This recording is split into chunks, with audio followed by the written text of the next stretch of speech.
Jag heter Abba och jag är en kock och jag lagar mat varje dag som lunchbuffé. Min restaurang heter Big Pizza Sweden. Jag är bästa restaurang på online pizza. Min restaurang är bästa restaurang på online pizza. Idags buffé som jag har lagat, du kan kolla.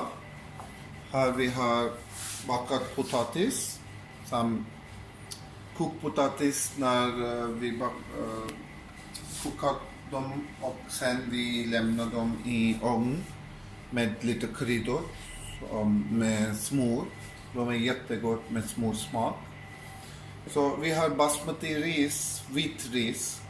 Så folk gillar mycket den här basmati ris. Jag har idag köttbullar som lagar i paprika och som rosemary.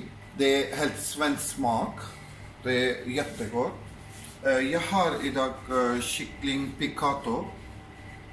Det är en italiensk kyckling som är mycket gott med svartpeppar, lite grillkrydda och röd lök, mozzarellaost och goudaost.